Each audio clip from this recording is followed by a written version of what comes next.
बाबा हजुर म नेपाल चाहिँ कहिले जाने हो बाबा मैले हाम्रो नेपाल कस्तो छ थाहै छैन मैले अहिलेसम्म नेपालै हेरेको छैन कस्तो छ भनेर मलाई कहिले नेपाल लैजानुहुन्छ बाबा हो ओहो नेपाल त हाम्रो घर बाबा पनि गएको छैन है 5-6 वर्ष भइसक्यो नि छोरा बाबा नेपाल नगएको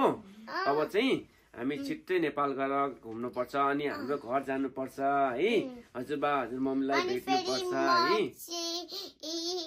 नेपाल जानको लागि चाहिँ सो एक्साइटेड छु म हो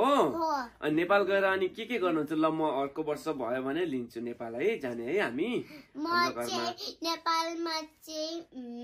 नेपाल गएर हजुरलाई के गर्न मन छ नेपाल गएर चाहिँ कालीकोट कस्तो छ भन्यो त्यो छ अनि फेरि भगवान छ भने चाहिँ भगवानलाई चाहिँ ढोग्छु म हो अनि अरु के गर्नुहुन्छ अनि हजुरबा हजुरमम्मीको अनि कति माया लाग्छ धेरै माया लाग्छ हो हजुरबा हजुरमम्मीलाई के भन्नुहुन्छ अनि I miss you भन्छ अनि फेरि हजुरबा हजुरआमाको खुट्टा धगेर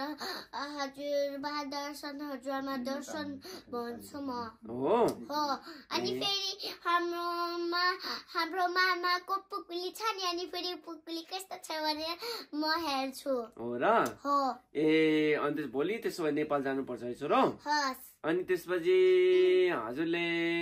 अब चाहिँ अनि ठुलो मान्छे बन्नुहुन्छ नेपाल जाने घुम्ने हैन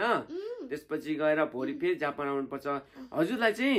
नेपालमा गएर पढ्न मन छ कि छोरो जापानमै बसेर पढ्न मन छ मलाई जता पनि गएर पढ्न मन छ जता पनि लैजायो भने त म त त्यतै पढ्छु हो अनि नेपाल अनि बाबा मम्मी जापानमा बस्छ हजुर नेपाल गएर पढ्नुहुन्छ नेपालमा बस्छ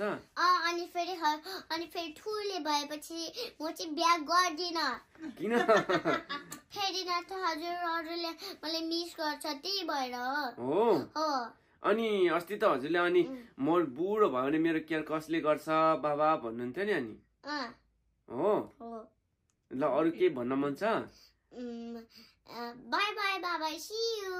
थ्यांक यू छोरो बाई